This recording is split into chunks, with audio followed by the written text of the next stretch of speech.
A blizzard was swallowing Pine Hollow when a wounded German shepherd crawled back from the forest. He was starving, bleeding, and too weak to stand, but he still threw himself in front of a sliding truck to save a woman he had never met. When veteran Wesley Boone carried him home, he thought he was only saving a dog for one night.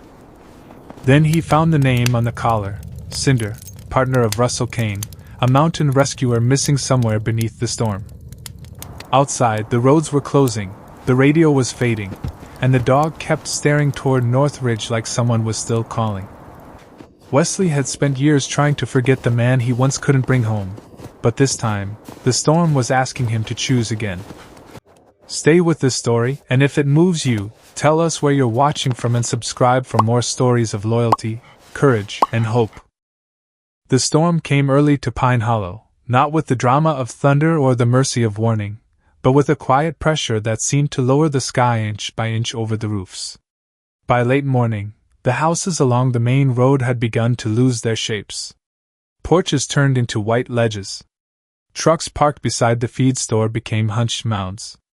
The signs at the edge of town leaned under caps of snow so thick they looked tired of naming places. Beyond the last houses, the pine forest stood dark and crowded, its branches bent low, every tree holding more weight than it ought to carry. At the end of a narrow road near that forest, Wesley Boone split firewood beside a cabin that had belonged to his father before him, and to silence after that. He was 50, tall and broad-shouldered, with the squared posture of a man who had once lived by orders and still obeyed some of them long after no one spoke them. His face was rugged and angular, the jaw hard even at rest, the skin weathered by sun and mountain wind. Light wrinkles had settled around his blue-gray eyes and across his forehead, not softening him so much as proving he had outlasted a few things. He wore a worn olive canvas jacket over a dark t-shirt, dark jeans, old brown boots, and a scratched wristwatch he touched whenever his mind went somewhere it should not. The axe came down clean. A split log fell into the pile. He stacked it without hurry, then looked toward the cabin window where Mara stood with one hand against the frame.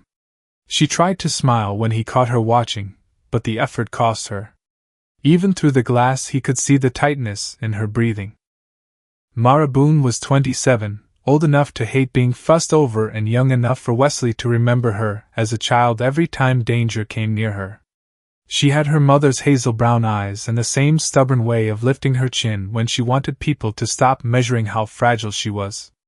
The asthma had followed her for years, sometimes quiet, sometimes cruel, and winter always made it worse. That morning, when Wesley checked the drawer by the stove, he found one inhaler nearly empty and the backup missing from where it should have been. Mara said she could manage? Wesley did not answer that. Managing was a word people used when they wanted fear to sound practical.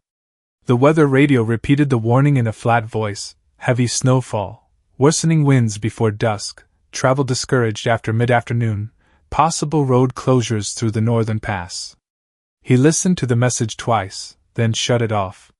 The pantry could last them. The woodpile could last them. The lamp oil might not, and Mara's breathing definitely would not if the night turned hard. So he loaded the truck with 2 blankets, a shovel, chains, a first aid kit, and more caution than he showed on his face. "We go in, buy what we need, and come straight back," he said. Mara pulled on her cream winter coat, a deep red scarf, gray knit hat, and gloves. "You say that like I was planning to start a parade. You have a history of making small errands complicated. Only when they need improving." He almost smiled, but the wind struck the side of the cabin hard enough to make the walls creak, and the moment passed. The drive into Pine Hollow took longer than it should have. Snow dragged at the tires and erased the ruts almost as soon as they made them. Wesley kept both hands steady on the wheel, eyes moving from road edge to mirror to tree line to Mara's reflection in the side window. She breathed through her scarf and pretended not to notice him noticing. Main Street was still alive when they arrived, though it had the strained, hurried life of a place trying to finish everything before the door closed. People moved with shoulders raised against the wind. A man shoved bags of salt into the back of a pickup. 2 women argued outside the pharmacy about whether the delivery truck had come through. The church bell gave one dull strike and stopped, as if the cold had taken the rest of the sound. Wesley parked near the square. "Stay close," he said. "I am not 12. That was not the instruction." Mara looked at him over the edge of her scarf. "Yes, sir." The words were teasing, but gentle. She knew there were pieces of him that still reacted to tone before meaning. Inside the pharmacy, the shelves had been picked thin. Wesley bought Mara's medicine, cough tablets, batteries, lamp oil, canned soup, matches, and 2 extra packs of radio cells because habit did not trust supply chains in weather like this. Mara added a small paper bag of biscuits from the bakery counter near the register. "For the road?" she said. Wesley looked at the bag, then at her. "We live 20 minutes away. In your mood, that could feel like a week." He paid without arguing. By the time they stepped back into the square, the wind had sharpened. Snow no longer fell down. It came sideways, needling exposed skin and turning every open space into a white blur. Wesley angled his body slightly toward Mara without thinking, making himself a wall between her and the worst of it. They were halfway across when she stopped. Not slowed. Stopped. Wesley felt the change before he understood it, the way he used to sense a convoy hesitate before the radio called it in. "Mara." She did not answer. Her eyes had fixed on the old market fence at the far side of the square, a sagging run of weather-gray boards left over from summer stalls and holiday booths. Beneath it, half buried against the posts, lay a shape the color of ash and dirty snow. "Mara," he said again, harder this time. She was already moving. Not running wildly, but with that focused, terrible purpose people had when compassion outran caution. Wesley followed fast, boots sliding on the packed snow. "Do not touch it." She knelt several feet away from the fence, one hand pressed to her chest as she caught her breath. "I'm not." The shape lifted its head. It was a German shepherd, male, large-framed but starved down until the ribs stood sharp beneath the sable coat. The fur should have been rich with black and brown, but snow, mud, and road grime had dulled it into smoke and ash. Black ran along the spine like char, gray showed through the chest and legs, and eyes clung in hard knots around the belly. One hind leg was badly injured high near the haunch, the fur darkened by old blood and fresh straying. The dog's muzzle was black, his ears still upright despite exhaustion, one ear nicked at the edge. His amber eyes moved from Mara to Wesley with a precision that made Wesley stop a little farther back than he otherwise might have. Pain made animals unpredictable. Fear made them faster than people expected. But this dog did not growl. He did not bare his teeth. He did not beg either. He simply watched, as if he had learned that every human shape had to be judged before it could be survived. "He's freezing," Mara whispered. "He may bite." "He hasn't." "That is not a promise." Mara reached slowly into the bakery bag, broke one biscuit in half, and set a piece on the snow between them. Then she withdrew her hand and lowered her voice. "You don't have to come closer. Just know it's there." The shepherd stared at the biscuit. Hunger should have moved him. It did not. His body stayed angled toward the square, the road, the people, as though even wounded and starving he had chosen a position from which he could still see danger coming. Wesley noticed things in layers. The torn leg. The ribs. The absence of a collar visible beneath the frozen fur. The way townspeople had seen the dog and kept their distance. A man outside the hardware store shook his head and muttered something about the animal being there since yesterday. A woman near the pharmacy doorway pulled her coat tighter and looked away. Wesley felt irritation rise, not clean enough to be anger, and not soft enough to be pity. Then an engine roared from the upper road. It was too loud for the conditions, the sound of tires spinning without purchase. Wesley turned. A blue delivery truck came down toward the square at an angle, its rear end sliding wide, the front wheels jerking as the driver fought the steering. Later, Wesley would learn the driver's name was Calvetter, 34, a tired local deliveryman hauling medicine, batteries, and oxygen tanks toward the relief station before the roads closed. In that instant, Cal was only a pale face behind a windshield, and a truck losing its argument with black ice. "Move!" someone shouted. Mara looked up, confused by the direction of the sound. Her glove slipped against the snow as she tried to stand. The truck slid sideways, heavy and fast, straight toward the old market fence. Wesley lunged. His body reacted before thought had time to arrange itself.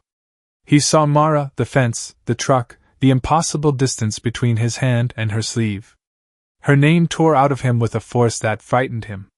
Then the shepherd moved. There should not have been strength left in that body.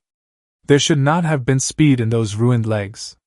But something deeper than strength broke through him, some last command written in bone and nerve. The dog surged up from the snow with a ragged sound and slammed into Mara's side. She fell away from the fence, rolling hard across the powder just as the blue truck struck the boards. Wood burst apart. Metal groaned. Snow flew up in a white wall. The truck stopped half buried in the broken fence, its engine coughing, one headlight shattered. For one suspended second, no one moved. Then Mara coughed. Wesley reached her, dropped to his knees, and took her face in both hands.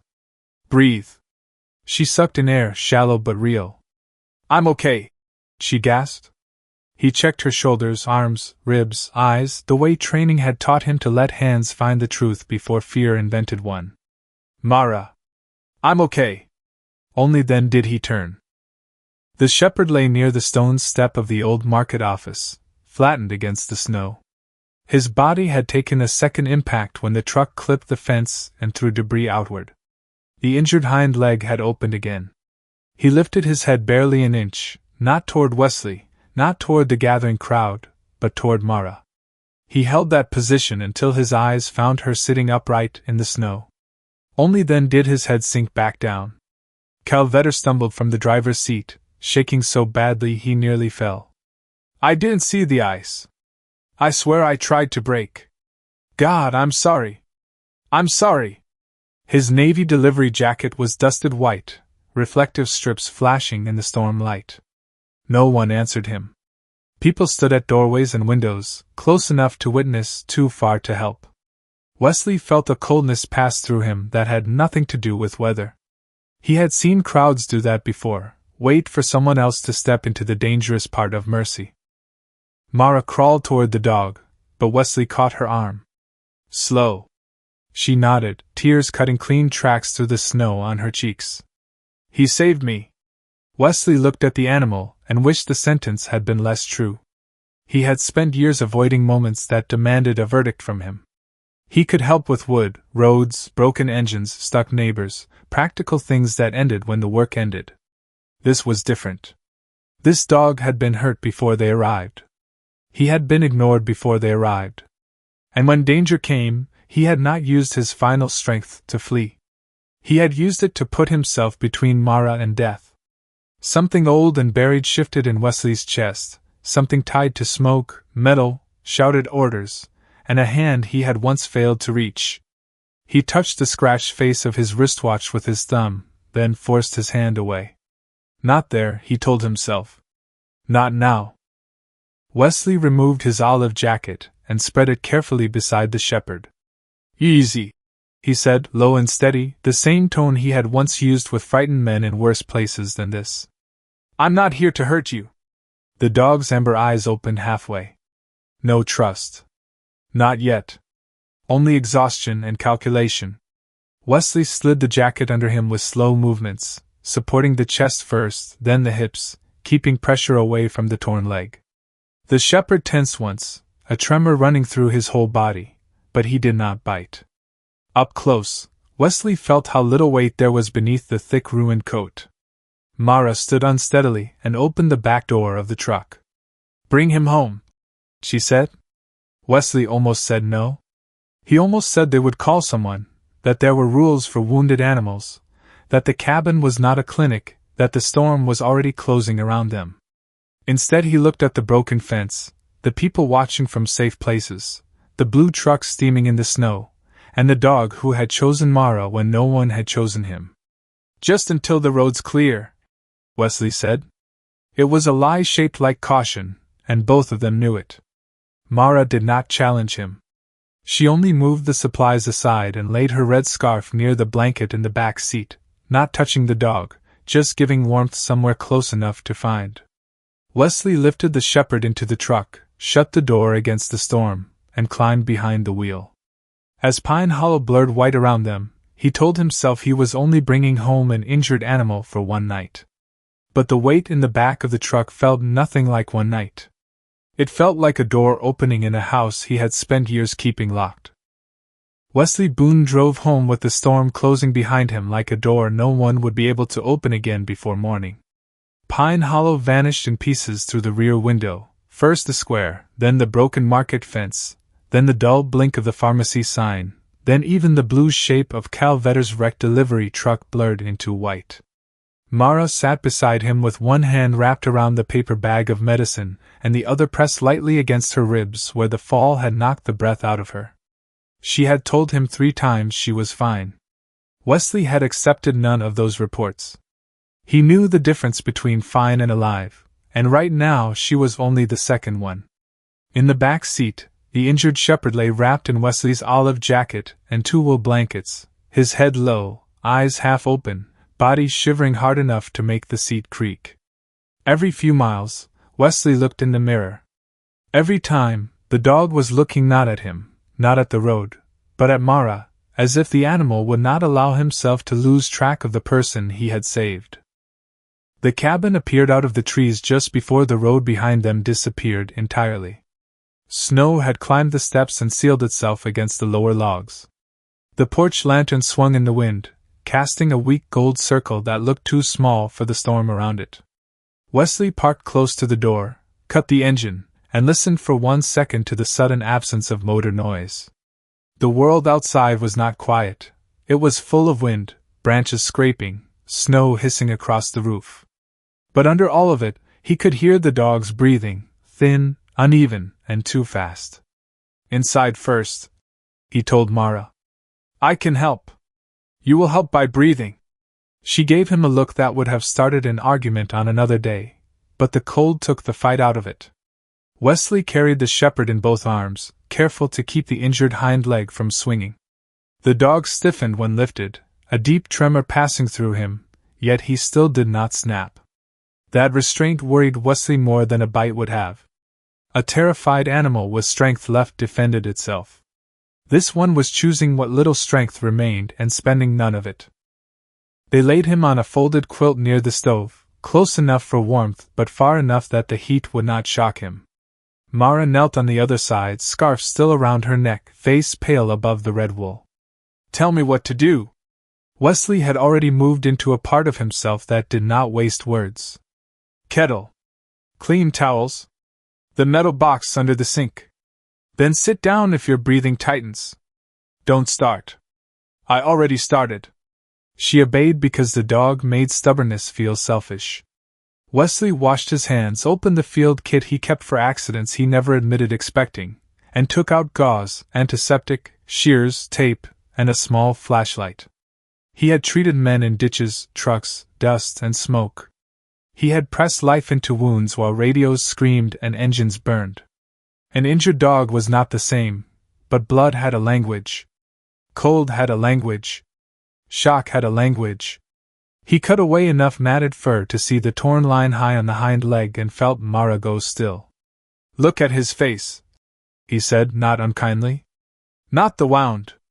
She shifted her eyes to the shepherd's muzzle and whispered, "You're safe now." The dog's ear flicked, but his gaze went to the door when the wind struck it. Wesley cleaned the injury slowly. The dog shook with each touch, but endured it with a kind of grim discipline that unsettled him. When pain came, he did not fight the hands helping him. He looked toward the cabin wall facing the forest. Mara noticed it too. "He keeps doing that. Pain can make them disoriented." "That doesn't look disoriented." Wesley did not answer. He packed gauze over the worst of the bleeding, wrapped the leg firmly but not tight enough to cut circulation, then checked the dog's gums, ears, paws, ribs. Thin. Dehydrated. Too cold. Bruised by more than one bad day. The shepherd let out a low sound, not quite a whine, not quite a growl, and tried to lift his head. Mara reached for the blanket, then stopped before touching him. She had learned quickly.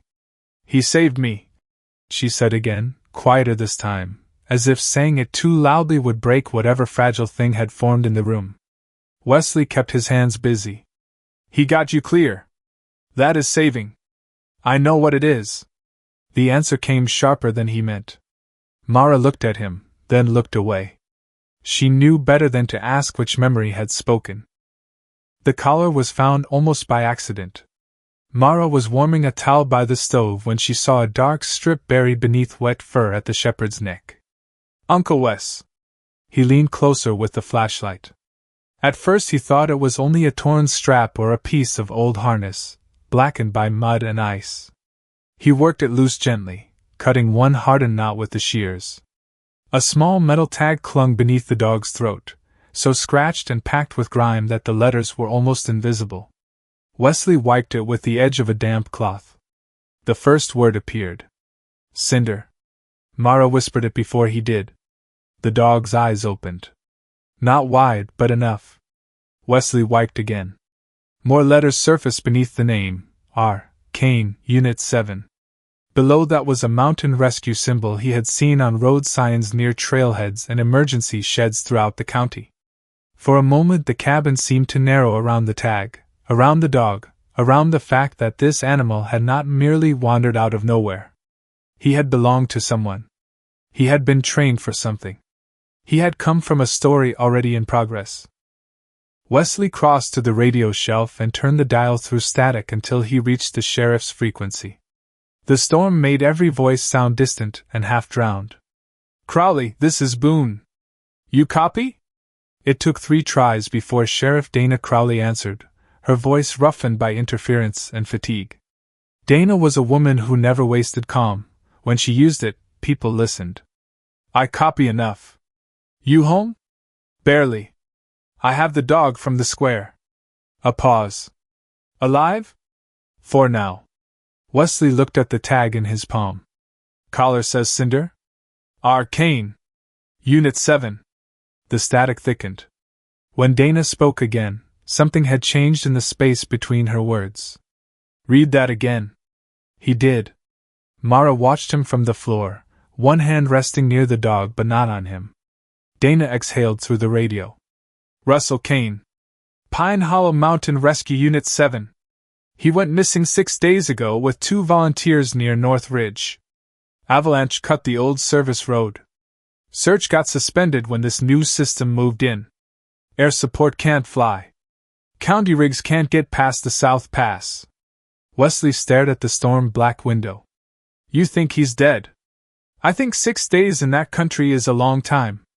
Then, after a hard pause, Dana added, "I also think Russell Kane knew every emergency shelter between here and the ridge. If he reached one, he might have lasted." "Might." Mara's voice was small but steady. "Could Cinder have come from him?" Dana heard enough to answer. "If that dog is Kane's, he didn't leave willingly. Russell treated that shepherd like a partner." The word partner settled over the room differently than owner would have. Cinder's breathing hitched, and he turned his head toward the door again. Wesley followed the direction of the dog's eyes. North.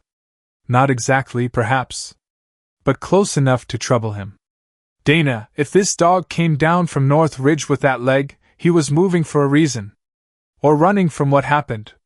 He didn't run from the truck." The radio hissed. Dana did not argue. That was the problem with the truth. Sometimes it stood quietly enough that no one could move it. Wesley wanted to wait until morning. Waiting was the rational thing. Mara had her medicine now, but she was bruised, shaken, and one hard coughing fit away from making his heart stop. Cinder was losing heat even under blankets. The roads were becoming white traps. North Ridge in a blizzard was not a route, it was a wager. He said all of that in fewer words, mostly to himself, while Mara listened and Cinder dragged one paw forward on the quilt. Then another. The movement was weak, almost pathetic, but full of intent. The dog pulled himself toward the door, claws scraping the floorboards. "No," Wesley said, moving to stop him. Cinder's head lifted. A sound came from his throat, broken and low. Not a bark. Not a demand. Something closer to grief. Wesley carried him back to the blanket. Cinder shivered, blinked, and turned his muzzle toward the door again. Dana patched Dr. Vera Linton into the radio a few minutes later. Vera's voice came through clipped and practical, the voice of someone accustomed to telling people what they did not want to hear. She ran the small animal clinic beside the old feed warehouse and had likely been working since dawn. "Tell me gum color, breathing rate, and whether the bleeding has slowed," Wesley answered. Vera asked sharper questions after each reply. "He is hypothermic, probably dehydrated, and that leg needs proper closure. If he keeps trying to move, he could tear it worse. If you take him into that storm, you may cost him the leg. Maybe his life." Mara closed her eyes. Wesley looked at Cinder, who had begun scraping weakly again at the floor. "He won't settle." Vera was silent long enough to make the static feel loud. "A dog in that condition should want heat and darkness. If he is still oriented toward a direction, something is driving him hard." "Training?" Wesley asked. "Training. Attachment. A last task. With rescue dogs, those can become the same thing." Headlights swept across the window near 9 o'clock. Wesley took the rifle from behind the pantry door before he recognized the dented blue truck crawling up the drive. Calvetter stepped onto the porch with both hands visible, snow crusted in his hair, a tow rope over one shoulder and a red plastic fuel can in his left hand. Up close, he looked younger than his shaken voice in the square had made him seem: tall, narrow, face pale with guilt, navy delivery jacket torn at one sleeve. "I know I'm the last person you want at your door," he said when Wesley opened it. "But I brought what I had. Rope. Gas. Old route map from deliveries. I know some of those service roads." Wesley did not invite him in right away. Cal swallowed, eyes moving past him to Mara, then to the dog on the floor. "I almost killed her. And I made him worse. The ice did that. My hands were on the wheel.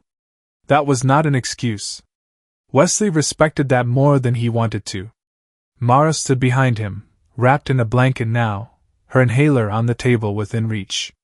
"Let him in before he freezes," she said. Kel entered and stopped at the sight of Cinder. The dog opened one eye but did not lift his head. Cal's face folded under the weight of it. "I want to help," he said. Wesley's answer came flat. "Wanting is not useful in a blizzard." "Then tell me what is." The question hung there, raw and unpolished. Dana's voice broke through the radio before Wesley could respond. "Boone update. Main rescue road is blocked by 2 downed pines and a jackknifed county plow. County says no movement before first light at best. Maybe later." Wesley looked at the old map Cal had laid on the table. Mara moved beside it, smoothing one corner with her hand. Cinder, still trembling near the stove, gave one faint scrape of his claws toward the door. The cabin was warm. The medicine was here. Mara was alive. Every sensible thing told Wesley to lock the world outside until morning. But Russell Kane, if he was still breathing somewhere under that mountain, did not have the luxury of sensible. Wesley crossed to the cabinet beneath the stairs, opened the drawer he had not touched in years, and pulled out his father's Forest Service map of North Ridge. The paper smelled of dust, cedar, and old weather. Mara looked at him and understood before he spoke. Wesley spread the map beside Cal's and placed the scratched metal tag at the edge of both. "We don't go blind," he said. "If we go with a route." Outside, the storm pressed harder against the cabin walls, and Cinder kept his eyes fixed on the dark beyond the door. The old Forest Service map covered almost the whole kitchen table, its paper yellowed at the folds and soft along the edges from years of being opened in weather that had no patience for careful hands. Wesley Boone had not unfolded it in a long time. He remembered the last winter his father had used it, remembered the red pencil marks along logging roads that had since vanished under second-growth pine, remembered promising himself after coming home from the service that he would never again be the man everyone looked to when the road disappeared. Yet there it lay beneath the kitchen lamp, and around it gathered everything he had tried to stop being: routes, risk, timing, fuel, weather, human lives reduced to decisions that had to be made before fear finished arguing. He checked the truck first, because engines were easier than emotions. Tire chains. Tow rope. 2 spare blankets. A collapsible snow shovel. Flashlights with fresh batteries. A short-handled axe. Emergency flares. A hand crank radio. A small medical kit expanded with gauze, tape, antiseptic, and the last 2 heat packs from the pantry. He moved with a controlled efficiency that made the cabin feel quieter, not calmer. Mara watched from the table, her inhaler beside one hand, a pencil in the other. Cinder lay on the quilt near the stove with his bandaged legs stretched awkwardly behind him, eyes half shut until Wesley touched any piece of gear meant for outside. Then the shepherd's ears lifted, and his gaze went to the door. "You're not going alone," Mara said. Wesley did not look up. "You are not going." "That wasn't what I said." "It was where the sentence was headed." She leaned back, wrapped in a blanket over her cream coat, color returning slowly to her face but not enough to satisfy him. The fall in the square had bruised her hip and shoulder. The cold had tightened her lungs. The storm outside was loud enough to make the window panes tremble in their frames. "I can sit in the truck. I can run the radio. I can read the map. You can breathe in this cabin where your medicine is." Mara's mouth tightened. "Don't make me useless because you're scared." That stopped him more than anger would have. Wesley set the flashlight down. The word scared did not offend him. What offended him was how accurately she had aimed it. "I am scared," he said. "That is why you are staying here." Her expression changed, softened only at the edges. Wesley pointed to the table. "Your job is the radio. You mark every coordinate I give you. You keep the sheriff's channel open. You patch Vera in if Cinder starts crashing. If we miss a check-in by more than 15 minutes, you call Dana and tell her the last route we took." Mara looked at the map, then back at him. "So I'm the line back?" "Yes."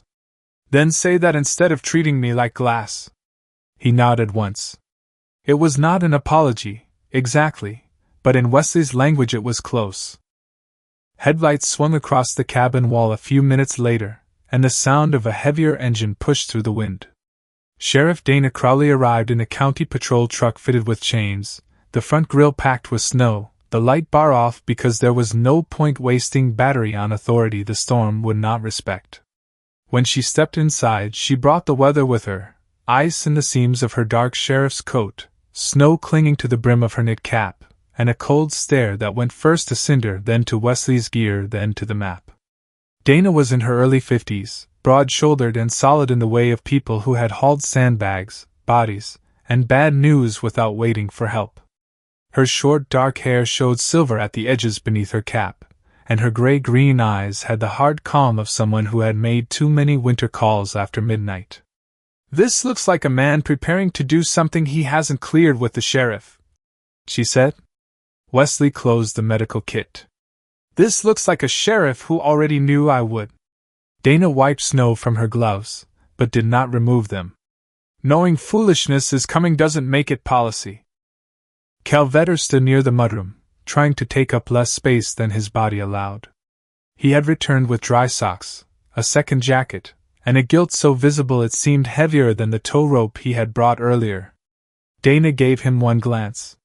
"You going too?" Cal swallowed. "If I'm useful." "That's not what I asked?" "Yes, ma'am." Dana's face did not change, but Wesley saw her measure him, shaking hands now steadier, eyes frightened but present, not a hero, not trained, maybe still usable if given simple commands and no room to improvise. She turned back to Wesley. "County can't move. South Pass is blocked. North Road has at least 2 trees down. I can authorize a limited attempt as far as the lower ridge, but I will not sign off on a suicide drive into Whiteout because a dog looked at a door." Cinder stirred at the word dog, or maybe at the tone. Mara's pencil paused over the map. Wesley's jaw tightened. "Russell Kane might be alive." "Might," Dana said. And I have buried people overnight. The cabin seemed to hold its breath after that. Dana looked away first, not because she was weak, but because the memory behind her words deserved privacy.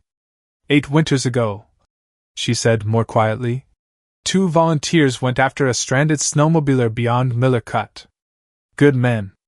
Too good to say no. Weather turned. We found the snowmobiler in his own shed the next morning.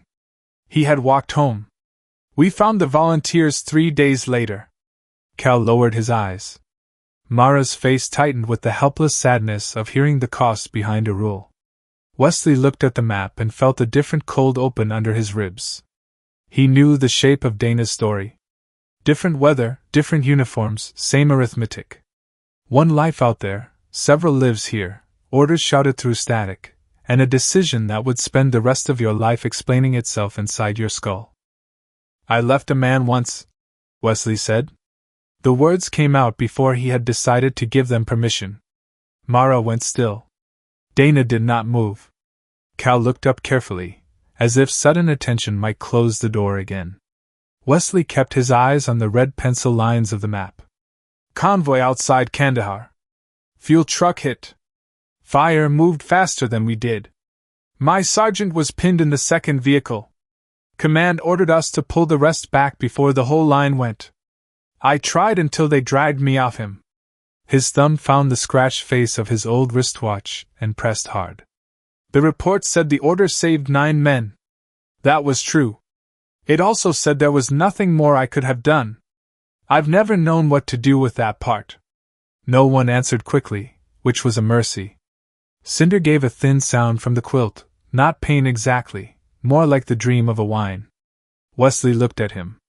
That dog came back through a storm with a torn leg because someone out there was his person. I don't know if Russell Kane is alive, but I know what it looks like when something refuses to leave a man behind. Dana's expression shifted by a fraction. Not agreement. Not surrender.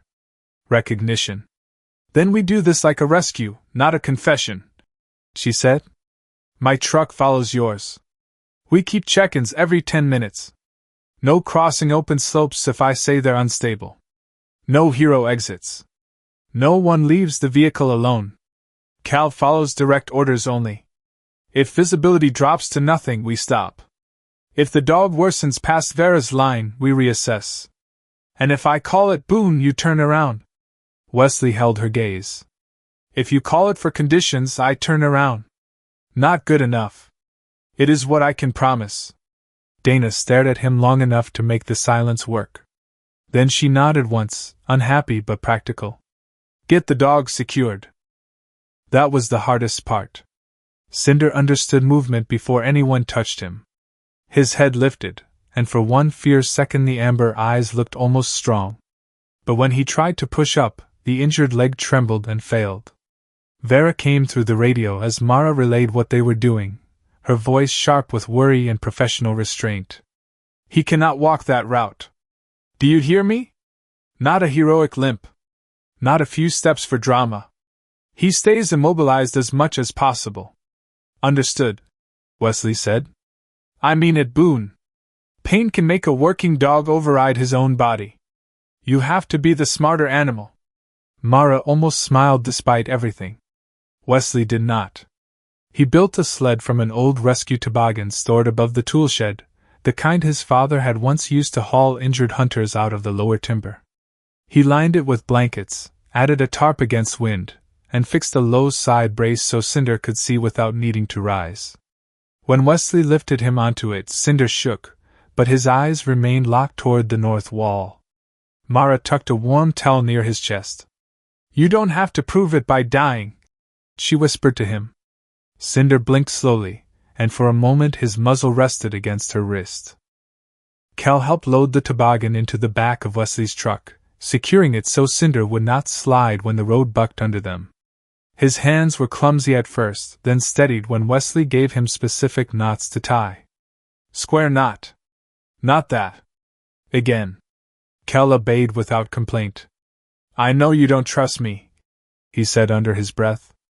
I trust knots when they're tied right. Fair enough. Out there, You do what you're told before you understand why. Questions after. Cal nodded. I can do that. Wesley looked at him then, really looked. The man was afraid. Good. Fear could be worked with if it did not take the wheel. If you panic, say it. Don't hide it. Cal's throat moved. Yes, sir. Wesley almost told him not to call him that, but the night was too far gone for small corrections. Before they left, Mara disappeared into the cabin and returned without her scarf. The red wool looked almost startling in her hands, bright as a live coal against the storm-gray room. She stepped onto the porch after Wesley and tied it firmly around the truck's antenna, knotting it twice so the wind could not steal it. If the snow takes everything else, she said, look for this when you come back. Wesley stood with one boot on the running board, unable for a second to find an answer that would not expose too much. The scarf whipped hard in the wind, a small defiant color in a world trying to erase all color. Stay on the radio, he said. Mara gave him a look. Come back to it. He nodded. Then, because she deserved more than orders, he touched 2 fingers to the scarf and said, I'll look for red. Dana's patrol truck idled behind them, chains clacking softly under the tires. Cal climbed into Wesley's passenger seat with the delivery map folded in his lap. In the back, Cinder lay strapped in the toboggan, wrapped but alert, his head raised just enough to face the dark seam of forest beyond the drive. Mara stood in the doorway with the radio already in her hand, the cabin light framing her against the storm. Wesley put the truck in gear. As they rolled away, her voice crackled through the dashboard speaker. Cabin to Boone. Signal check. Wesley glanced once in the mirror, saw the red scarf snapping on the antenna, saw Cinder's ears lift at the sound of her voice, and answered. Boone receiving. The trees swallowed the cabin by degrees. Behind them, Mara sat at the kitchen table with the old map spread wide, the pencil ready, her inhaler within reach. Ahead, North Ridge waited under a sky full of moving snow, and the dog who should have been too weak to care kept his head lifted toward one direction, as if somewhere beyond the black pines a man's name was still being called. The road to North Ridge did not feel like a road anymore. It felt like a rumor the truck was trying to believe in. Wesley Boone drove with both hands locked low on the wheel, shoulders steady, eyes moving through the narrow tunnel of light his headlights cut into the storm. Beyond that light, there was nothing but white motion and the black vertical blur of pines. Snow came sideways, then upward, then in sudden sheets that made the windshield look as if someone had thrown wool across it. The old service road had once been familiar to him in the way old pain was familiar. He knew where it dipped toward frozen runoff, where the shoulder crumbled near the ravine, where the timber crews had widened a turn that county maps still showed as a straight line. But memory had limits in a storm like this. Snow smoothed out danger. It softened edges, hid hollows, erased proof. Beside him, Calvetter held his folded delivery map in both hands, though the paper shook too much to be useful. He kept glancing at the tow rope coiled by his boots and the rescue bag wedged under the dash, as if counting tools could keep fear contained. Behind them, in the covered bed of the truck, Cinder lay strapped into the padded toboggan, wrapped in blankets, his muzzle lifted just above the side brace. He should have been unconscious from exhaustion. Instead, every time the truck slowed near a fork or blind curve, his ears rose, his black nose worked against the freezing air, and his amber eyes fixed on some piece of the world the humans could not see. Cabin to Boone. Check in. Mara's voice came through the radio thin but clear enough to steady the space inside the cab. Wesley pressed the handset. Boone receiving. Passing mile marker 4 if the marker is still where it used to be. I have you marked. A pause, then the scratch of her pencil faintly carried through the channel. Dana? Sheriff Dana Crowley answered from the patrol truck behind them. Still on Boone's tail. Visibility poor. Chains holding. Dana's headlights rose and fell in Wesley's mirror, a patient yellow pair that reminded him they were not alone and also that every decision he made was being witnessed by someone who would not let him romanticize it. That helped. He did not want this to become a private argument between him and the past. Private arguments killed people. Cinder moved again, Cal said. Wesley looked into the rear camera screen he had tilted toward the console. The image flickered with static and snow glare, but he could see the dog's head turned hard to the right. They were approaching the first split, where the newer road curved toward the main North Ridge route, and the older cut ran toward the timber basin. He knows this place, Cal whispered. He remembers it, Wesley corrected. That's not the same as magic. I didn't mean I know. Wesley eased off the gas. But we stay honest about what he can and can't do. He's not leading us. He's giving us pieces. The first obstacle came less than half a mile later. A pine had fallen across the road, its trunk thick enough to stop both vehicles and its branches loaded with snow. Cal reached for the door handle too quickly. I can cut a path. Stay put. Wesley killed the engine but left the lights on. Dana's voice came sharp over the radio. Boone? Tree down. Checking ground before we move. He stepped out, and the storm hit like a physical hand. The cold entered his sleeves, his collar, the seams of his gloves. He walked toward the fallen pine with the short-handled axe in one hand and his flashlight low in the other. Cal came after him only when Wesley motioned. Look at the snow beside the trunk, Wesley said. Cal stared, confused. It's just drift. No. See the sag? The beam caught a shallow depression where the snow curved inward instead of piling. Beneath it, water murmured, faint but present. A drainage ditch, hidden by fresh powder and roofed over by crusted ice. If Cal had stepped there with his weight and a running saw, he might have gone through up to his waist or worse, and in this cold a wet leg could become a rescue of its own. Dana joined them, boots planted wide, eyes narrowing as she followed Wesley's light. Good catch, she said. It was not praise exactly. It was an adjustment in the room of her mind where she kept his usefulness. They used the tow rope instead of the axe. Cal crawled only where Wesley pointed, passing the hook around the higher part of the trunk while Dana anchored a secondary line from her patrol truck to keep the pine from rolling toward the ditch. The work was slow, ugly, and without drama until the trunk finally shifted 3 feet, just enough to let Wesley's truck squeeze through. Cal's breath came ragged by the time they finished. I would have stepped right into that. Yes, Wesley said. Cal looked at him, waiting for judgment. Wesley gave him none. Now you won't. They moved on. The road narrowed after the fallen tree, and the forest pressed close enough that branches scraped both sides of the truck like fingernails. Cinder rested his head again, but not fully. Every few minutes a tremor moved through the blankets. Wesley could not see the wound from the cab, yet he felt it like a second clock running under the first. Vera's warning stayed with him. Pain could make a working dog override his own body. The smarter animal. Wesley did not feel especially smart. He felt like a man trying to read a language the storm kept erasing. At the cabin, Mara turned the radio dial through a secondary band because static had begun to bleed into Dana's channel. She had the old map open, Wesley's coordinates marked in pencil, her inhaler set beside the compass. The cabin was too quiet without them, and every gust against the wall made Cinder's absence feel like another living thing in the room. Then she heard it, 3 weak pulses under the static, a gap, then 2 more. Not words. Not even a clear signal. But not weather either. She leaned closer, holding the headset hard to one ear. Boone cabin. Wesley answered after a burst of interference. Go. I'm getting something on a secondary frequency. Very weak. Repeating in fragments. From where? Hard to tell. It doesn't match the main North Ridge repeater. Dana cut in. Try bearing off the old emergency band. Channel 6. Mara adjusted, heart beating faster.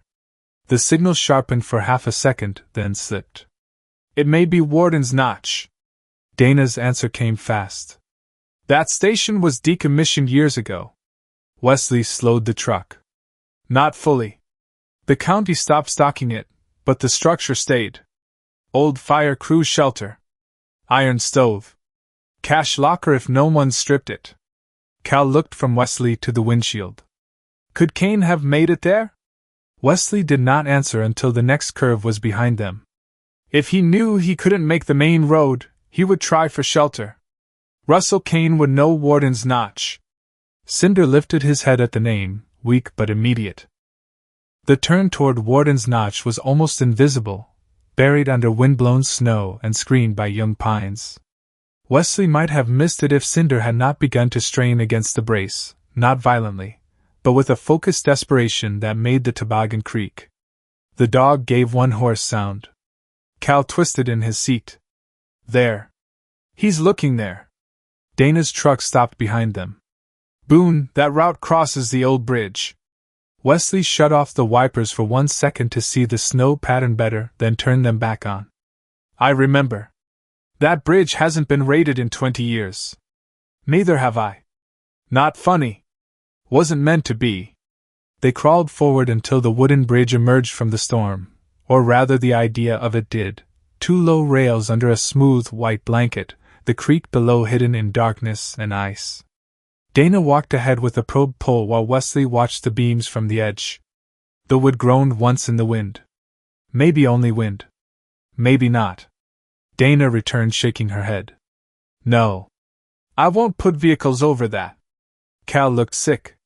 Then we turn back? Cinder made the sound again, sharper this time, and pulled his muzzle toward the tree line left of the bridge. Wesley followed the angle. At first he saw only brush and low branches.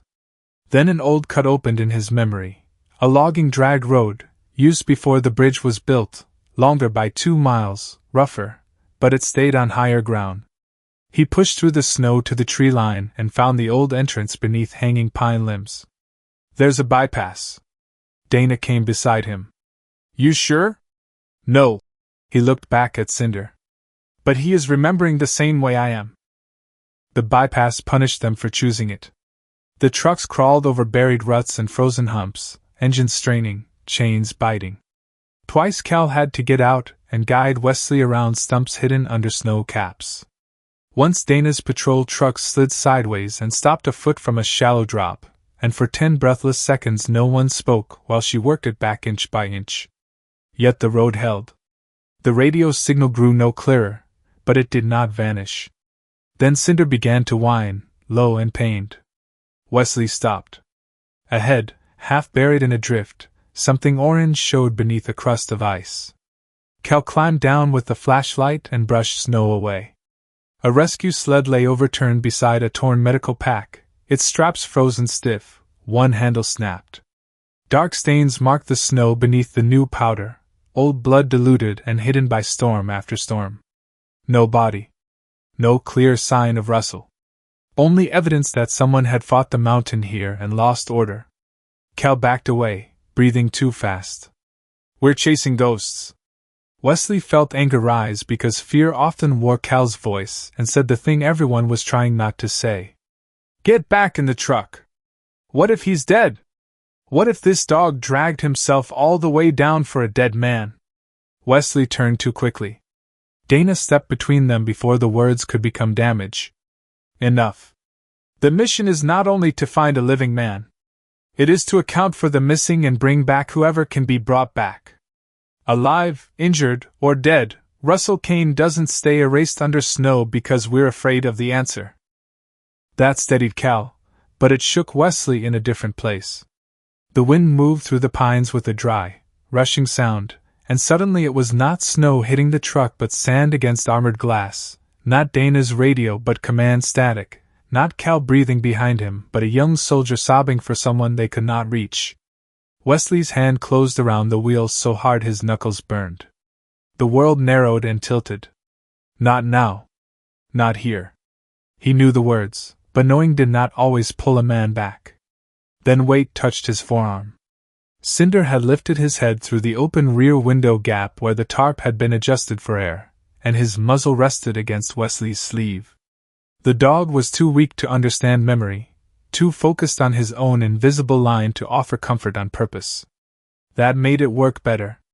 Wesley looked at the ash-dark fur, the torn ear, the eyes fixed forward despite pain, and the present came back one detail at a time. Snow, pine, Dana, Cal, Mara's faint signal, Cinder breathing. He opened his hand. "We continue," he said. This time the words were not a reaction. They were a choice. The final climb toward Warden's Notch rose to a corridor of black spruce and wind-packed snow. The signal from Mara's secondary frequency began to pulse more often, still broken but unmistakably artificial. Dana drove closer behind them now, headlights almost touching Wesley's bumper through the whiteout.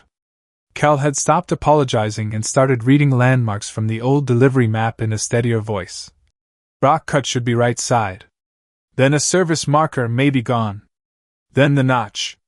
Wesley saw the rock cut as a darker shadow under snow. He saw no service marker. Then Cinder lifted his head as high as the brace allowed and stared into the storm ahead. Something metallic glimmered there, appearing and disappearing as snow whipped across it. Wesley eased the truck forward until the headlights caught the top of a radio mast protruding from a buried rise, its guy wires rimed in ice, its lower half swallowed by drift. "Mara," he said into the handset, voice low. "We have visual on Warden's Notch." Her relief came through as a breath before words. "Copy. I have you marked." Dana pulled alongside as much as the road allowed, her face pale in the dashboard glow. No one celebrated. The station itself was almost invisible, a low shape under a heavy white mound, roofline barely distinguishable from the slope behind it. Then the mountain made a sound. It began as a deep crack, not loud at first, but large, traveling under the snowpack like a bone splitting inside the earth. Wesley looked up. Above the buried station, the white slope shifted in one slow, terrible sheet. Dana's voice came over the radio, stripped of everything but command. "Nobody moves fast. Nobody slams a door. Boone, we are in slide terrain." Cinder stared toward the buried station, trembling beneath his blankets. They had found the right place. They had also driven into a place that could bury them for being right. Warden's Notch was less a station now than a shape the mountain had not finished swallowing. Wesley Boone kept the truck idling at the edge of the drift, while the headlights washed over a low mound of snow, a broken strip of roof, and the upper half of the radio mast rising from the white like the last bone of something buried. The wind tore loose powder off the slope above them and sent it streaming through the beams. For a moment nobody opened a door. Dana Crowley's warning still sat in the radio channel, hard and plain: slide terrain. The kind of place where panic could kill faster than cold. Wesley looked from the buried station to the hillside, reading the snow the way he had once read roadside dust, tire tracks, smoke, the small signs that said a bad thing had already begun. The slope had a heavy overhang near the tree line. Fresh snow rested on an older crust. One hard slam, one wrong step, one impatient shovel could shift enough weight to seal the place forever. In the back of the truck, Cinder lifted his head from the toboggan brace and stared at the station, trembling under the blankets with a force that had nothing to do with the wind. Calvetta reached for his door handle. "We have to dig." Wesley's hand shot out and caught his sleeve. "Not like that." Cal turned, eyes wide, guilt already pushing him toward movement. "There could be a man under there. And if you bring the slope down, there will be more." Dana stepped out first, slowly, planting each boot as if the snow were listening. Her patrol truck lights glowed behind them, giving the scene a thin amber depth against the storm. She took a probe pull from her gear rack and marked a shallow boundary with short strips of orange tape, placing them where the snow felt packed enough to stand on, and avoiding the soft lip near the buried wall. "Nobody crosses past this line unless I say so," she ordered. "No shouting unless it's a slide. No slamming doors. Tools low. Slow motions." Cal stood rigid by Wesley's truck, breathing too fast through his mouth. Wesley could see the battle in him, a decent man's need to repair what he had broken fighting against a frightened man's lack of training. "Cal," Wesley said, quieter than before. "Look at me." Cal did. "A panicked man is another victim. You want to help, you do one thing at a time." Cal swallowed, nodded, and lowered the shovel he had been gripping like a weapon. That small obedience mattered. Wesley took the handheld radio from the dash. "Mara cabin, do you copy?" Her voice came back through a ragged curtain of static. I copy. Signal is worse, but I have you. We're at Warden's Notch. Dana is marking the field. I need you on that secondary frequency. Already there, she said, and the steadiness in her voice made him picture her at the kitchen table, pencil in hand, inhaler beside the map, refusing to be left out of the work. At the cabin, Mara leaned so close to the old receiver that the edge of the headset pressed a red mark near her temple. The fire had burned low, forgotten for the moment, and the map on the table was crowded now with pencil marks, arrows, times, and question marks. She turned the dial by fractions, notches so small her gloved fingers had to come off for accuracy. Static breathed through the speaker. Then, beneath it, came a pattern: 3 dull taps, a pause, 2 taps, a longer pause, then 1. Not voice. Not wind. Human enough to make her skin tighten. Years earlier, when power outages had frightened her, Wesley had taught her simple emergency signals as a distraction: 3 for attention, 2 for trapped, 1 for repeat. She had thought it was a game. Now the game came back with teeth. Boone, she said, keeping her voice level because panic over radio spread like fire. I'm hearing impact signals. Weak, but repeating. It may be someone tapping near a metal surface. Dana answered before Wesley could. Can you confirm direction?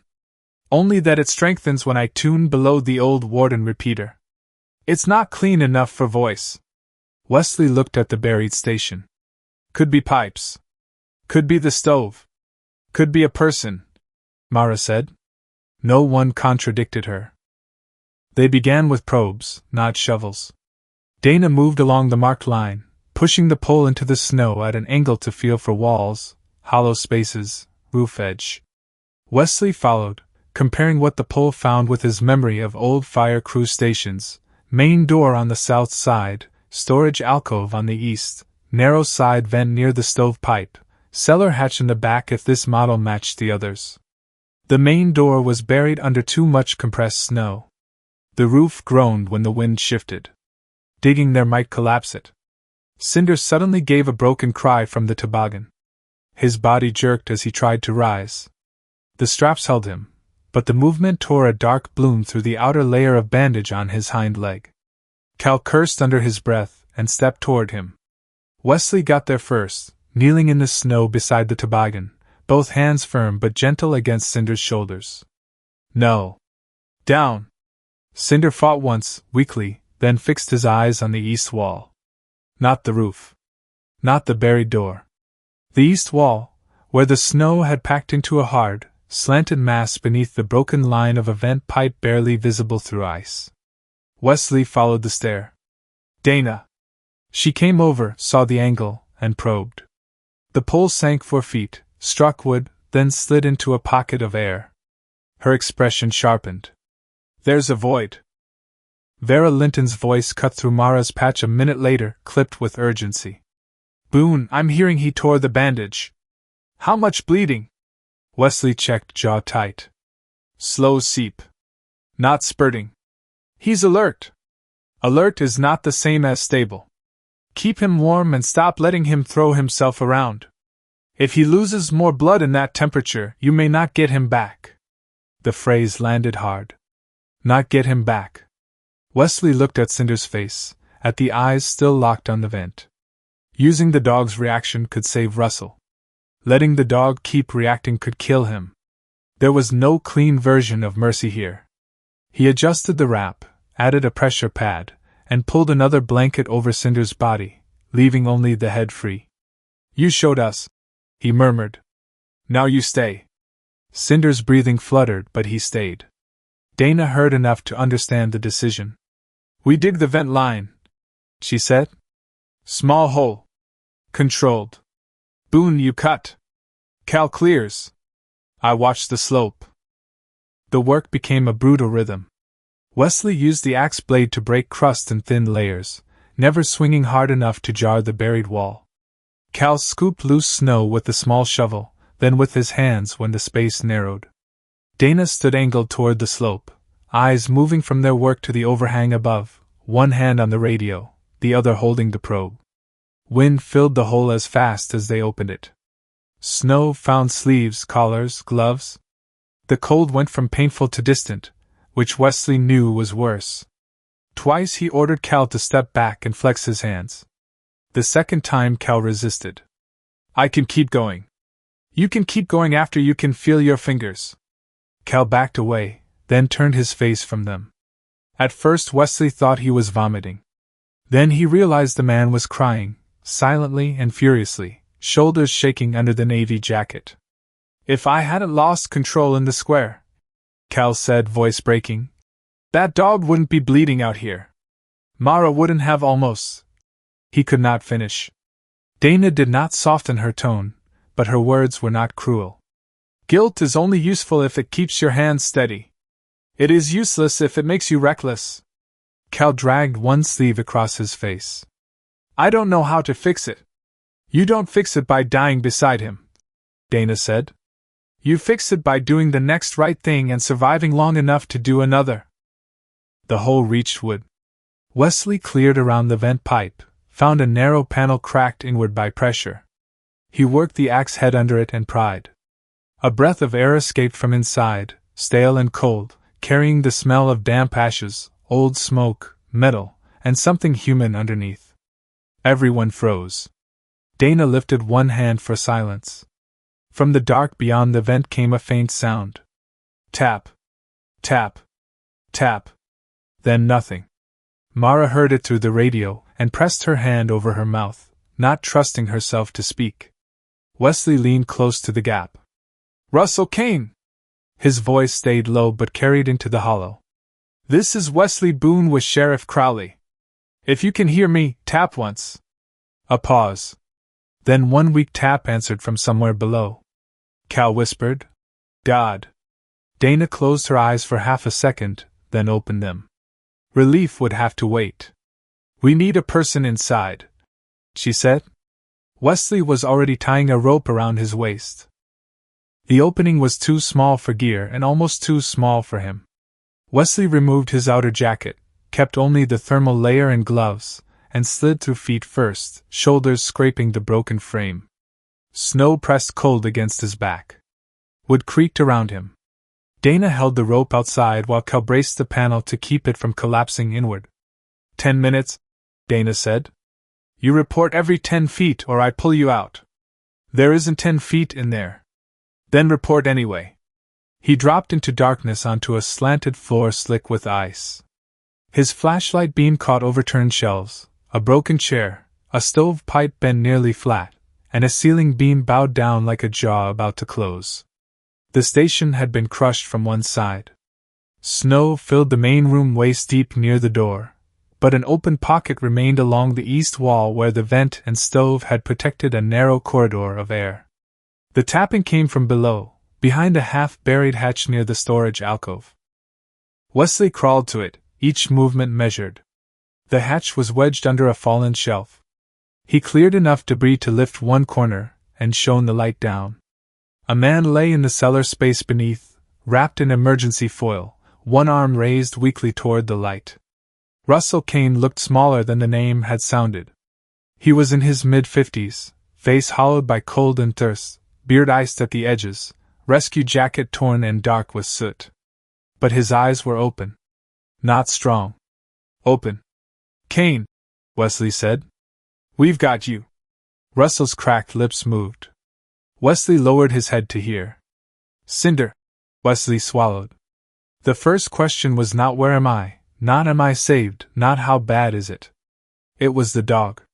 "He got back," Wesley said. "He made it to town. Saved my niece from a truck. Led us here."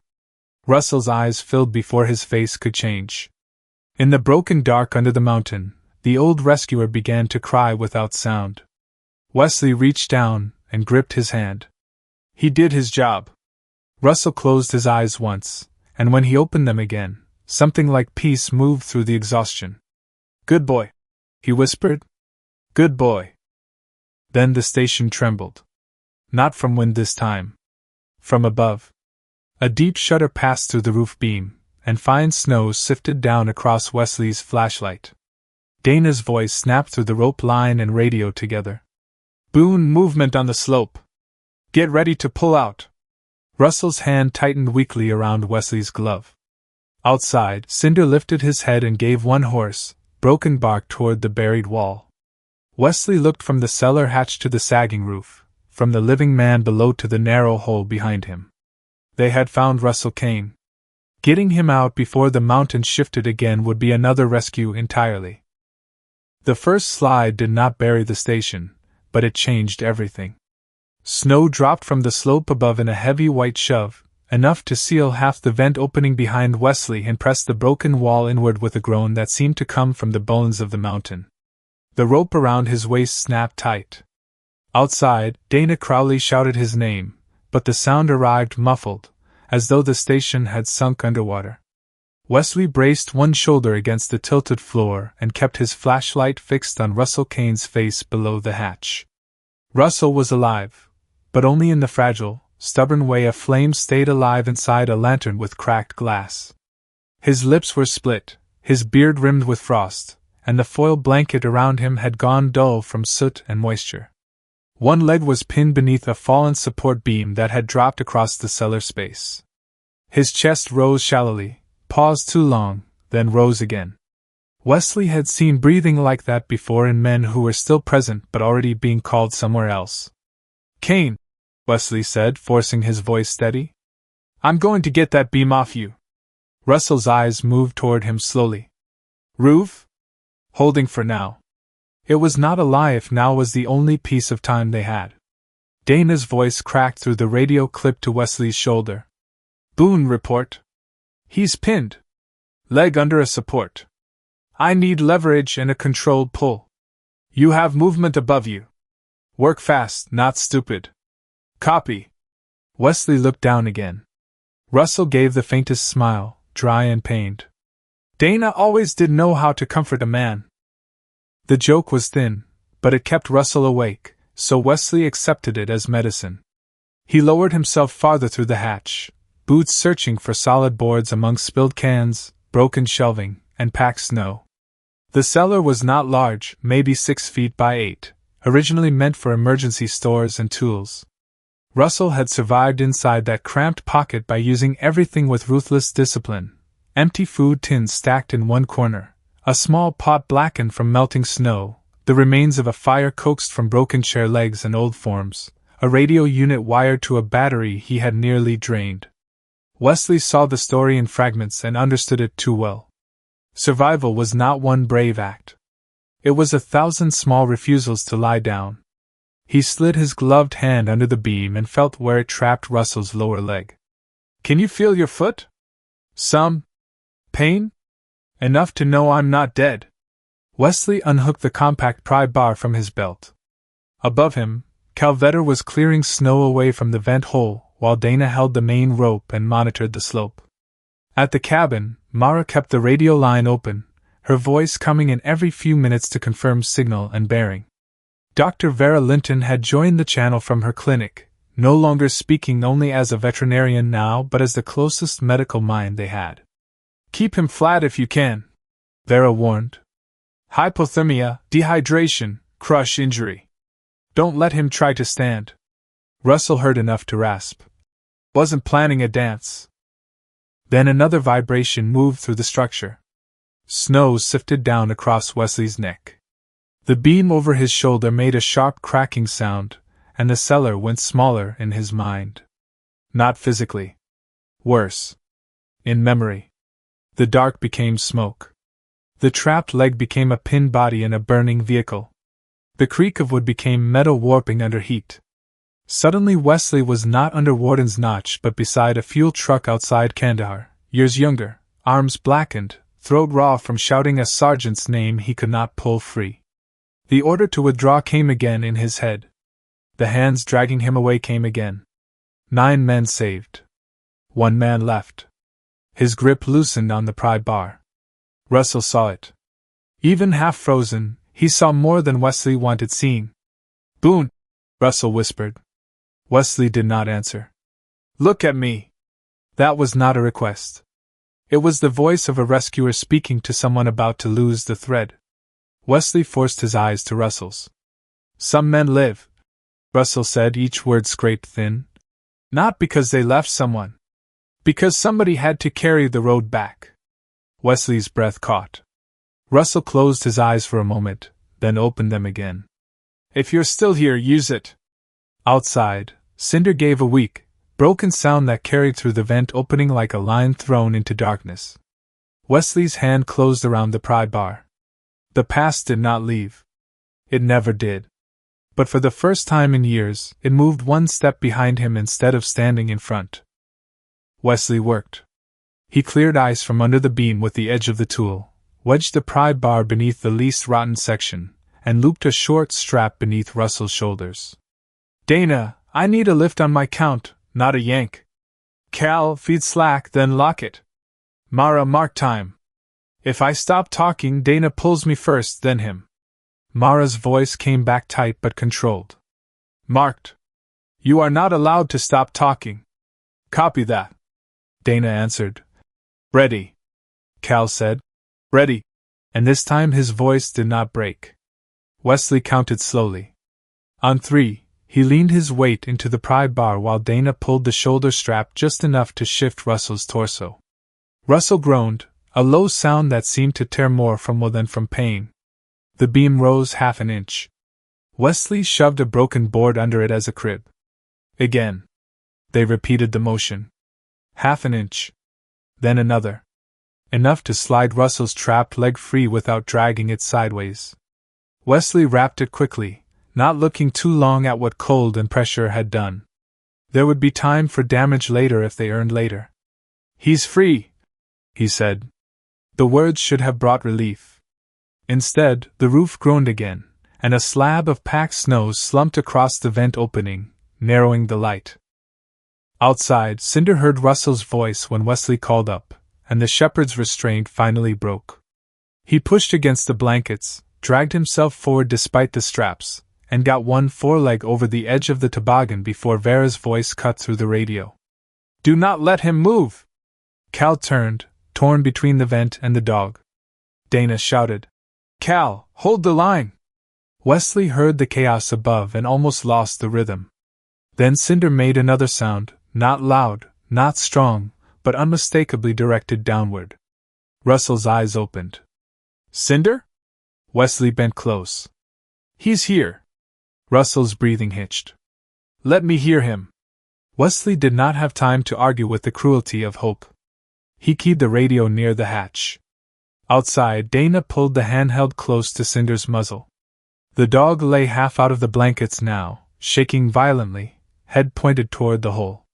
He gave a thin, aching whine. Russell's face changed in the flashlight beam. Pain stayed. Cold stayed. But something in him came back toward the world. Good boy, he whispered. Stay. The old command crossed snow, radio, darkness, and the torn space between living and gone. Cinder stopped trying to crawl. He dropped his head at the mouth of the opening and kept whining softly, a sound small enough not to shake the slope but strong enough to hold Russell awake. The rope jammed during the first pull.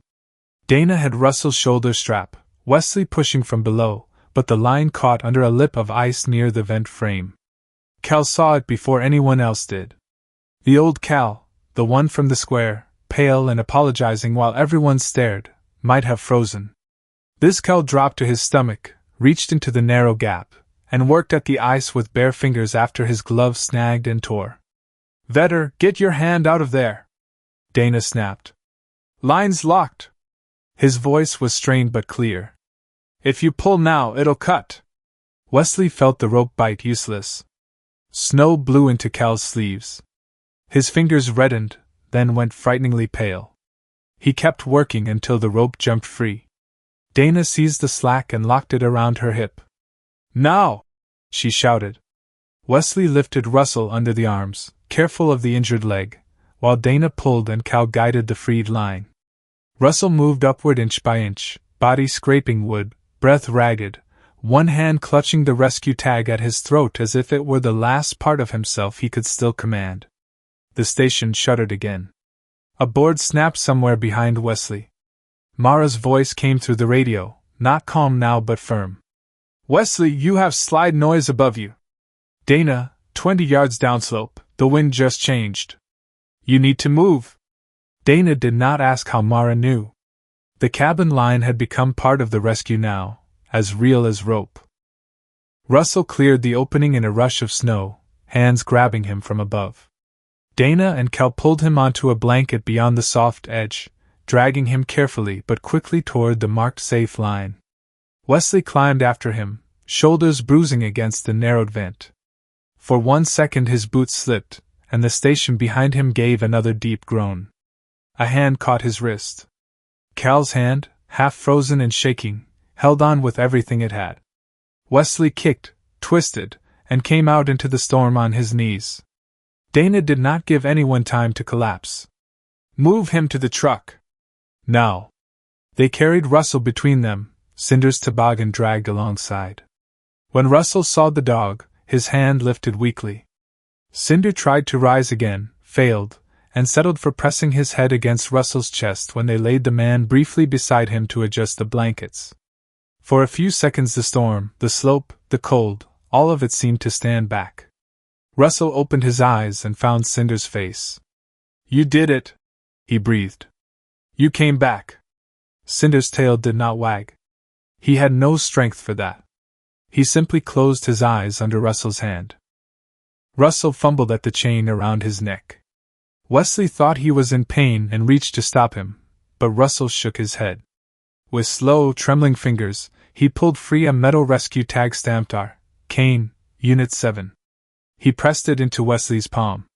If I don't, save your breath. No. Russell's voice sharpened with the last authority he had. Cinder doesn't retire alone. Wesley stared at the tag. It was warm from Russell's skin despite the cold. He's yours, Russell whispered. Not property. Promise. Wesley looked at Cinder, then at the man who had survived 6 days only to use his remaining strength to ask for the dog's future. He placed one hand on Cinder's head. I won't leave him alone. Russell's fingers loosened. That was enough. The descent was worse than the climb because hope made every minute more expensive. Dana drove first this time, choosing the safest packed line. Wesley followed with Russell wrapped in every blanket they had, Cal wedged beside him to keep him from rolling, one hand useless from cold but the other steady on the oxygen mask from the emergency kit. Mara guided them from the cabin, sending them away from the fresh slide path and back through the logging bypass. Twice the radio broke. Twice she found them again. Vera was already preparing the animal clinic because it had a generator, heat, and enough open floor to take Cinder immediately. The town medical room would take Russell, but only if they got him there breathing. When the lights of Pine Hollow appeared through the thinning snow before dawn, Cal began to cry again, silently this time, not from panic but from the terrible relief of seeing a place with windows. Russell lived long enough to know. They stopped first at Vera's clinic because Cinder's breathing had gone shallow, and the bandage had soaked through. Vera met them at the door, small, sharp-eyed, hair pinned badly from being pulled out of sleep, her coat already open over scrubs. She did not waste comfort. Dog inside. Now. Russell turned his head on the stretcher as Cinder was carried past. His eyes followed until the door swung shut behind the dog. Wesley leaned close. He's inside. Vera has him. Russell's mouth moved. Wesley bent lower. Good, Russell whispered. After that, the fight went out of his body in a way Wesley recognized before anyone named it. They moved him toward the waiting medical crew, but just before the first gray light touched the roofs of Pine Hollow, Russell Kane stopped breathing. Not under snow. Not nameless. Not alone. Wesley stood outside the clinic afterward, snow melting on his shoulders, mud and blood dried along his hands, Russell's rescue tag closed in his fist. Inside, Vera worked over Cinder beneath bright surgical lights. Wesley had brought Russell home, but he had not saved him from death. The difference, he understood with a pain that felt almost clean, was that this time the man had not vanished into silence. He had been found. He had been called by name. And the dog who loved him would know his last journey had meant something. Pine Hollow woke after the storm as if the whole town had been set down carefully and broken anyway. Morning came without warmth. It only made the damage visible. Branches lay across porches and truck beds. Power lines sagged in black curves over banks of snow. The road through the square had been cut open by plows from the county, but the walls on either side stood taller than a man's waist, packed with the gray grit of engines, bark, and ice. The old market fence was gone where Calvetter's truck had struck it, reduced to splintered rails stacked near the curb. The county rescue rigs finally arrived just after sunrise, orange lights rotating through the pale air, too late for Russell Kane but not too late to learn his name again. That mattered more than Wesley Boone had expected. There were men who disappeared into storms and became rumors. There were men whose last known place became a cautionary story told at counters and gas pumps. Russell did not become that. He was carried back. His tag was in Wesley's pocket. His dog was alive under Vera Linton's care. Unit 7 was no longer a missing report buried in weather updates. It was a wound the town could look at directly. The memorial took place 2 days later in the small white church on Alder Street, the one with the bell that always sounded slightly cracked in winter. Snow still covered the cemetery stones behind it. People came in work coats, sheriff's uniforms, wool caps, and boots they did not bother cleaning because no one in Pine Hollow mistook mud for disrespect. Russell's folded rescue jacket lay near the front beside his helmet, a coil of rope, and a framed photograph of him younger, standing beside Cinder on a summer trail. In the picture, the dog was strong and bright-eyed, harness clean, ears lifted toward the camera with the solemn pride of a working animal who knew exactly where he belonged. Wesley stood near the side aisle, not because he wanted distance but because he had not yet learned what to do with being seen. Mara sat beside him, one hand wrapped around her red scarf, the other resting lightly on his sleeve whenever the room grew too quiet. Sheriff Dana Crowley spoke briefly from the front. Her voice did not tremble, but it carried weight. She said Russell had spent his life going toward the places other people were trying to escape. She said he had taught half the county that rescue was not bravery first, but preparation, humility, and refusing to let weather decide who mattered. Then she stopped, looked toward the empty space where Cinder should have been, and said, "His partner brought him home." Calvetter stood at the back of the church with both hands bandaged, shoulders folded inward beneath a borrowed black coat. He had not wanted to come. Mara found him near the vestibule after the service, staring at the floor as people moved around him with gentle awkwardness. "I keep seeing the truck," he said before she asked anything. His voice was low, raw from too little sleep. "If Cinder hadn't moved, I would have killed you. If I hadn't lost control, he might not be fighting for his leg." Mara looked toward the front of the church where Russell's photograph still watched over the room. "Cinder used pain to save me," she said. "That does not mean your mistake gets to become the only thing you are." Cal shook his head. "I don't know what else it can be. A beginning, maybe. A bad one. But still one." He looked at her then, eyes red, face pale with shame. She did not forgive him in a grand way. Forgiveness was not a decoration to hand out at funerals. She simply gave him a direction. "Help make sure the next person in a storm has somewhere to stop before the road turns deadly." Cal's mouth tightened as if holding back another breakdown. Then he nodded, once, like a man accepting a sentence that might save him. Cinder survived the surgery, though survival did not look noble at first. It looked like shaved fur, drains, stitches, fever, and long hours under blankets while Vera checked his gums, his pulse, and the color of the bandage around his hind leg. Vera did not promise a full recovery. She never used hope as a sedative. "He may always favor that side," she told Wesley when the dog was stable enough to move. "He may not run search lines again. And he will test every limit because that is how a dog like this understands duty. You will have to teach him rest is not failure." Wesley looked through the clinic window at Cinder lying on a padded mat, one ear tipped toward the hallway even in sleep. "I may not be the best man for that lesson." Vera's tired eyes softened by the smallest degree. "Then learn with him." So Wesley brought Cinder home not like a rescue trophy, Not like proof that the night on the ridge had meant something clean, but like a responsibility placed gently into his arms by a dying man. The first nights were difficult. Wind against the cabin made Cinder jerk awake and try to stand. Wesley woke at the same sound, heart racing, the old desert burning behind his eyes. More than once, they met in the dark halfway between the stove and the door, the dog trembling on 3 legs, the man barefoot, breathing hard, both listening for a voice that was no longer calling. Mara would turn on the lamp without speaking. Sometimes she made tea. Sometimes she only sat on the floor between them until either one needed to prove they were on guard. Healing did not arrive as a single mercy. It came in small negotiations. Cinder accepted food from Wesley's hand but looked away while taking it, as if trust still embarrassed him. Wesley learned how to change the bandage without turning every movement into a battlefield. Mara marked Cinder's medicine schedule beside her own inhaler reminders and joked that the cabin had become a clinic with worse coffee. In the afternoons, when the weather allowed, Wesley carried Cinder to the porch and set him where he could see the tree line without having to stand. The dog watched the forest for long stretches. At first Wesley thought he was waiting for Russell. Later he wondered whether Cinder was saying goodbye in the only way he knew. Mara would not let Wesley turn care into punishment. "He needs a home," she told him one evening when she found him sitting stiffly beside the dog long after the fire had gone low. "Not another guard post." Wesley looked at Cinder, who had finally fallen asleep with his head near Wesley's boot. "I don't know the difference some days."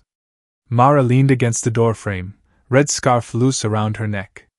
"Then let him show you. He knows what it is to keep watch. Maybe you can teach each other when to stop." A week after the memorial, Dana arrived with a tube of rolled maps under one arm and the expression of someone bringing work instead of sympathy because sympathy had already done all it could. Cal came behind her carrying a box of donated batteries, his bandaged hands tucked carefully under the cardboard. Vera followed later with a crate of animal blankets and a list written in her sharp clinic handwriting. They gathered at Wesley's kitchen table, the same place where Mara had tracked the rescue through static and pencil marks.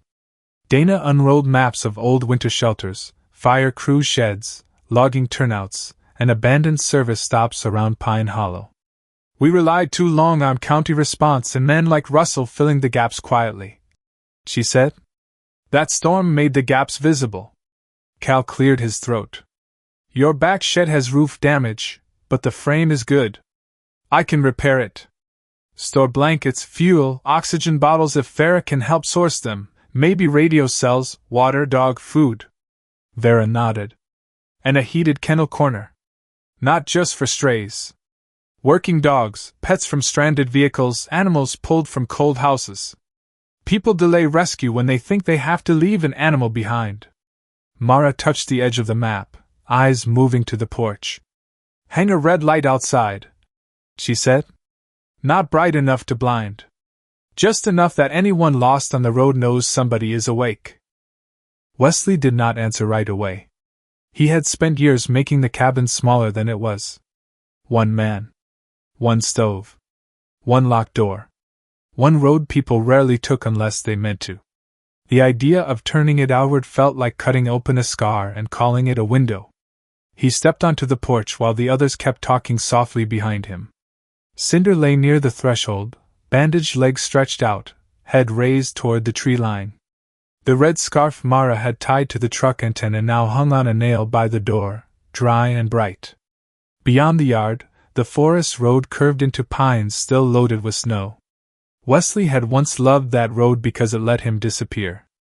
Now he saw something else in it, a place where a driver could lose the shoulder, where an old man could miss a turn, where a dog could drag itself toward town because no light had told it where help waited. Russell had gone into storms because that was where people vanished. Wesley could not become Russell. He did not need to. He could keep one door lit. He could keep supplies ready. He could answer the radio. He could make a place where the next desperate thing did not have to crawl all the way to a market fence to be seen. Winter had not finished with Pine Hollow. 3 weeks later, on a night of lighter snow, a car stopped at the top of Wesley's road with its hazard lights blinking weakly. The driver, a middle-aged woman with a cracked windshield and a coat too thin for the weather, had taken the wrong turn after the county detour and was nearly out of gas. She later said she had almost kept going, too embarrassed to knock on a stranger's door, until she saw the red lamp glowing under the porch roof. Wesley opened the door before she reached the steps. Mara stood behind him with the radio already in hand. Cinder, still bandaged, rose slowly from his mat and limped onto the porch. He did not growl. He did not strain toward the road. He only stood beside Wesley and watched the woman with calm, careful eyes, a sentry no longer at war with his own duty. "Come in," Wesley said. "You found the right place." The woman began to cry before crossing the threshold. By late winter, the sign was ready. Cal had cut the board from cedar and sanded it smooth. Dana had arranged the emergency contact codes. Vera had painted a small paw mark in one corner because Mara insisted the place belonged to animals too. Wesley burned the letters himself, slowly, the smell of scorched wood rising in the cold air as Cinder slept near the doorway. When he finally hung it beneath the red lamp, the words looked both strange and inevitable: Kane Winter Rest Station, NO1 left in the storm. Under the sign, snow held the marks of everything that had changed: boot prints, paw prints, sled tracks, tire ruts, the narrow line where Cal had dragged supply crates, the small half-moon prints from Cinder's careful steps. Wesley stood back, Russell's rescue tag resting against his chest beneath his jacket. Mara came to his side and said nothing. She did not need to. The cabin was still near the forest. The road was still dangerous. The past was still true. But the door was no longer built only to close. Cinder lowered himself beside Wesley's boot, head lifted toward the pines, not as a wounded dog trying to finish a task alone, but as the living heart of a place where the lost could find light, warmth, and someone willing to open the door. Sometimes peace does not come because nothing was lost. Sometimes peace comes because love refused to let the lost be forgotten. Russell did not make it home the way everyone prayed he would, but he was found, named, and carried back with honor. Cinder's loyalty became a light for others, and Wesley learned that healing is not closing the door on pain, but opening it for someone else who is still out in the storm. In our own lives, we may not be able to undo every loss, but by God's grace, we can still turn grief into shelter, and memory into mercy. May you find peace for what you carry, and may your light help someone else find the way home. If this story touched your heart, share your thoughts in the comments, and subscribe for more stories of courage, loyalty, and hope.